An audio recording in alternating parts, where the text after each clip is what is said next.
There is a small pause when the message doesn't come. Not relief yet, just a gap, a strange quiet that feels almost wrong. You notice your body before your thoughts catch up. Your shoulders lower a little. Your breath moves without effort. And then there's that flicker of something you don't quite trust. It isn't happiness. It isn't freedom. It's closer to the feeling of setting something heavy down and realizing your hands are still shaking. You don't name it. You don't celebrate it. You just sit with it, unsure why the absence feels so noticeable. Because for a long time, absence was not something you were allowed to enjoy. The phone usually lights up by now. Someone needs reassurance. Someone needs listening. Someone needs you to stay steady while they fall apart. But this time, nothing happens. And instead of worry rushing in, something else slips through first. A soft exhale, almost guilt-shaped, almost peace. But that's not the part most people notice. What they notice is how quickly you feel wrong for it, how fast the relief turns into self-questioning, how your mind searches for a reason to be uneasy again. Because if no one needs you, what exactly are you doing here? That question doesn't come as words. It arrives as tension, as a subtle alertness, as if your body is waiting for a task that never arrives. You tell yourself you should check in just in case. You hover over the phone. You don't press send. Something quieter is happening underneath that hesitation. It's not about them. It's about what happens inside you when the role disappears. For a long time, being needed gave shape to your days. Not loudly, not in a way that looked dramatic from the outside, but steadily, like background noise you didn't realize you were using to orient yourself. When people leaned on you, you knew where to stand. When they reached out, you knew who to be.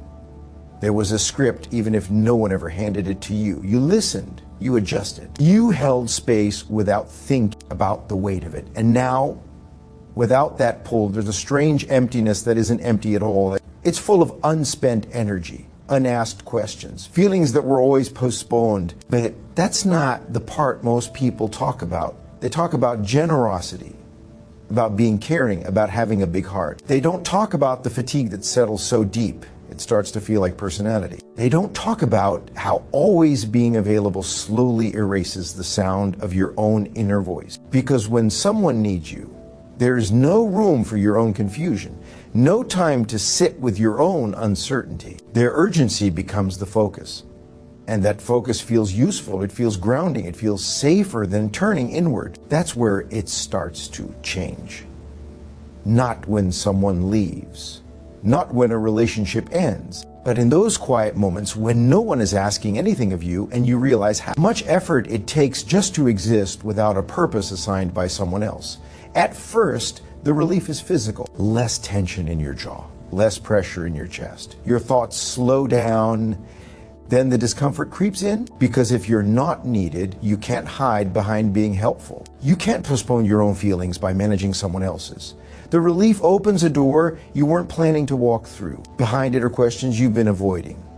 Not dramatic ones, small, persistent ones. What do you feel when no one is watching? What do you want when no one is asking? Who are you when there is no role to perform? These questions don't arrive all at once. They drip in slowly, between moments of calm.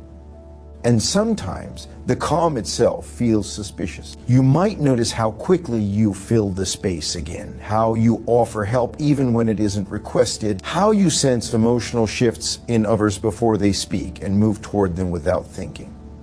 Not because you enjoy it, but because the silence after relief feels unfamiliar.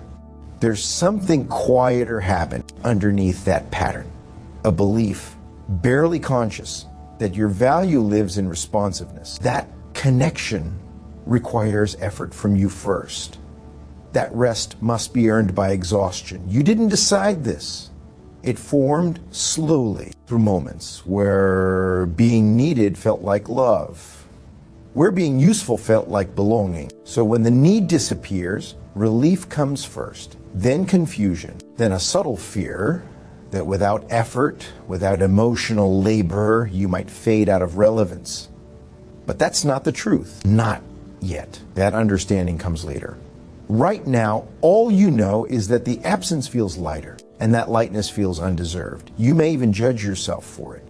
Wonder why you aren't more worried, why you aren't checking in. But there is a part of you that has been holding too much for too long. And when the weight lifts, even briefly, it responds honestly.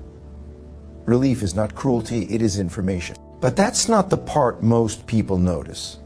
They see the kindness, they see the patience, they see the reliability. They don't see how often you swallowed your own reactions to keep the emotional balance intact. How often you stayed regulated so others wouldn't have to. And over time, that regulation became automatic, unconscious, draining. So when no one needs you, your nervous system finally loosens its grip.